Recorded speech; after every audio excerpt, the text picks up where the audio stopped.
So, welcome to episode 7. In this episode, I tackle the Dalton, which was very nasty, make my way down the Cassiar Highway to Seattle.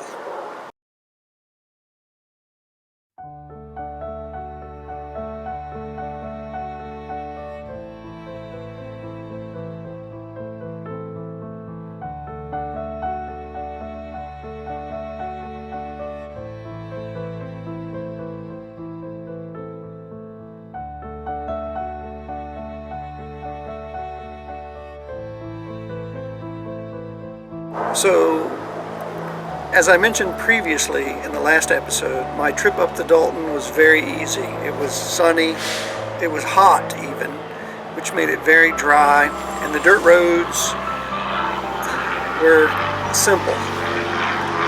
Going south, however, totally different story. In Dead Horse it had rained for several days, and it rained the entire way south. It was a freaking nightmare. The construction in particular was really bad. The deep gravel, the deep muddy ruts, following the pilot car going really slowly. It was bad. It was so bad, in fact, that I was following Brian, and Brian had a really hard off. He was trying to avoid going over the edge, and he crashed pretty good. He busted up his bike, but hey, that's just the way it is. And then, after we got him back up and settled, like 2 minutes later, I fell off. The mud and the ruts were just, they were just too much for me. At this point, I was getting pretty pissed off because I knew we had like 400 miles to go of this stuff. And I let loose a little rant. So we are in the soupiest, nastiest, ruddiest, muddiest shit.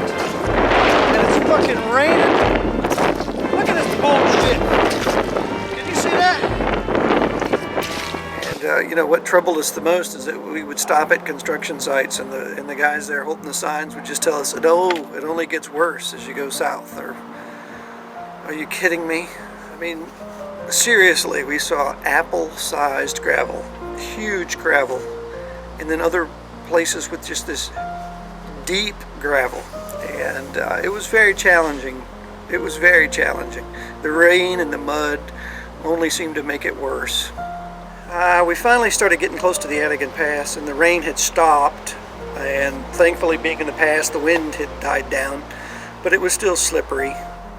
And then once we were over the Adigan Pass, it started to clear up, actually, and it turned out to be very beautiful. Well, the Dalton has dealt a blow to our progress today. That and these fucking mosquitoes. My radiators are completely clogged. So after a couple of days in Fairbanks, the road south out of Fairbanks towards Anchorage, about halfway you run into Denali National Park. And it was raining, and I really didn't care. Again, we were on asphalt. But the views in Denali are just stunning. Time up in northern BC, Yukon, and Alaska, we saw lots of bears and continued to see bears as we came south from Fairbanks. In Anchorage, we stayed in another dorm at the University of Alaska. And I'm telling you what, if you haven't discovered these yet, you should check them out. During the summer, all the rooms are empty, and they have great Wi-Fi because all the students are at home, and they're really, really cheap. Good parking, security, everything. It's a great place to stay. I mean, just for a couple dollars more than it costs to camp, you can stay in a really nice room.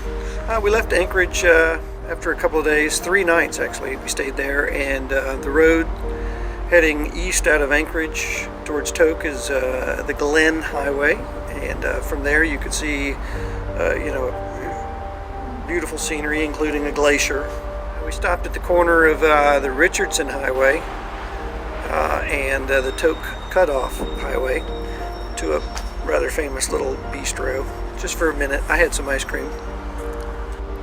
Along the way, I was hitting more construction, and there's something about what the Dalton Highway did to me. I didn't care. The construction was, the road on the construction sites were better than what I'd found on the Dalton. The next day, after leaving Tok heading south, I'm by myself again, and I went through some construction, but after that the roads were nice.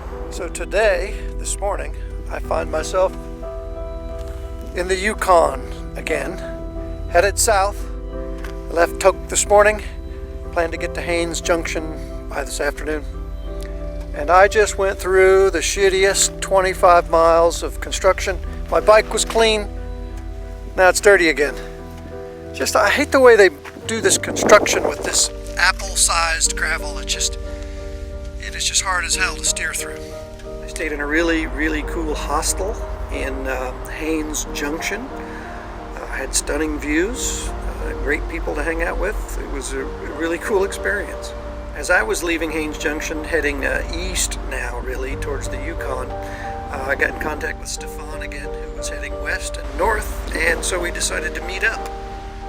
It's really good seeing Stefan again. We'll see each other yet again in San Diego as we start to head south into Mexico. I did run into a little more construction on the Cassiar Highway near Dease Lake, and it was slippery as hell.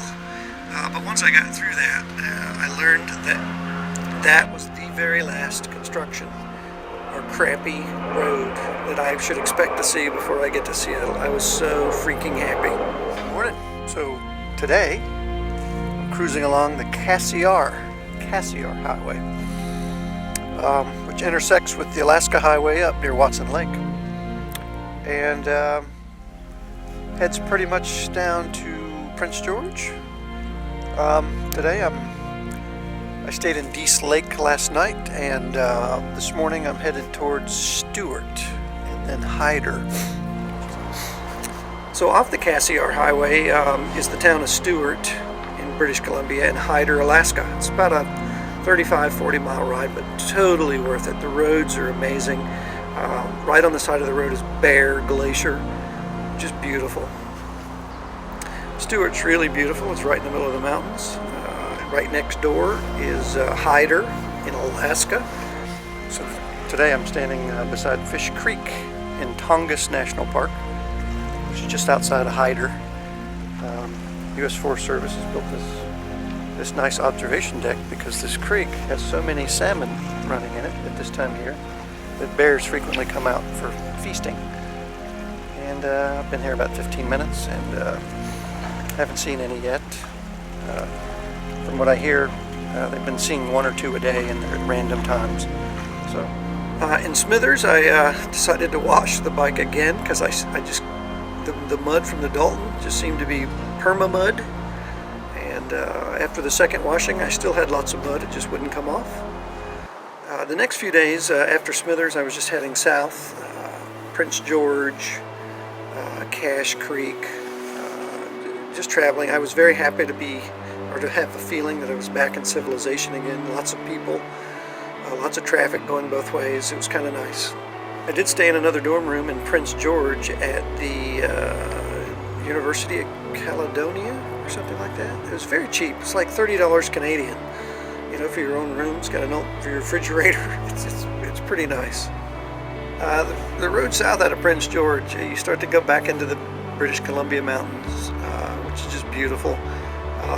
In Cache Creek, actually was the first day in weeks that I'd been hot. The temperature that day was like 85 degrees.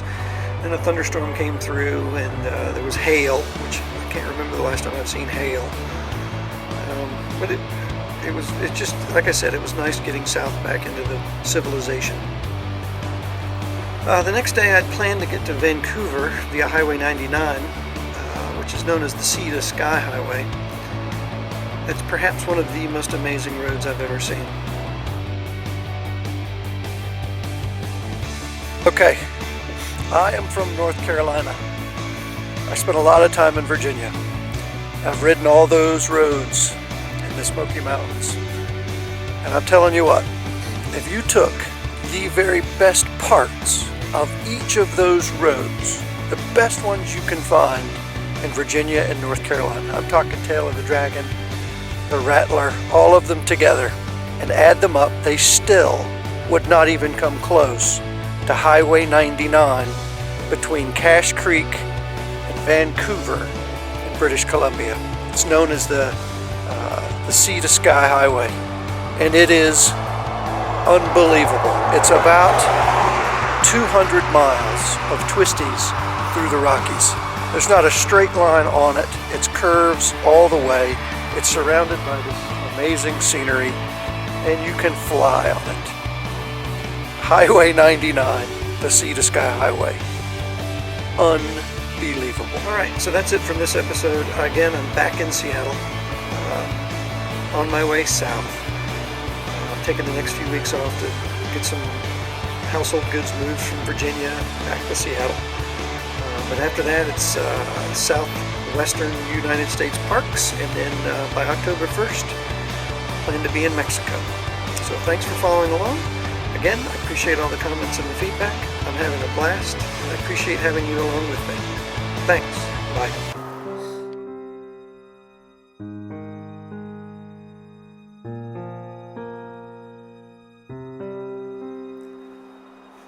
So I did want to offer just 3 quick notes, things that I'd learned about riding in slippery, muddy, gravelly stuff, which I probably rode between 500 and 600 miles of this just really challenging stuff, challenging to me. I'm not that great a rider, but 3 lessons that helped me a lot. I learned these lessons at the BMW Off-Road Academy in South Carolina a year or 2 ago, but I'd never put them to practice.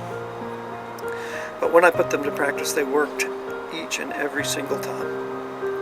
So the first is always look up, look ahead, look where you want to go. Don't look down at that muddy rut beside you, because that's where you're going to go.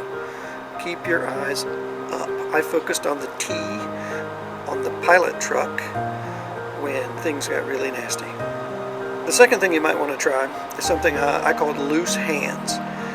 When the bike gets squirrely, particularly when the front tire gets really squirrely, particularly like in deep gravel or deep mud, the tendency is to tighten up and try to wrestle it, try to control it, slow down, even brake even. But that's exactly the opposite of what you want to do. Whenever you find yourself getting loose on the front end, is think loose hands. Let the bike go and just ride it. This helped me every single time I tried it. Not wrestling, but letting the bike go. Loose hands. The third piece is something that I'd heard 1,000 times, but I never understood. But I think now I know what it means after doing it 1,000 times on the Dalton in muddy, crappy conditions. Throttle out. Throttle out doesn't mean go fast through the muddy, squirrely stuff. What it means is blipping the throttle just a little bit to decompress the weight off the front tire, because the front tire is trying to dig in and find its own way.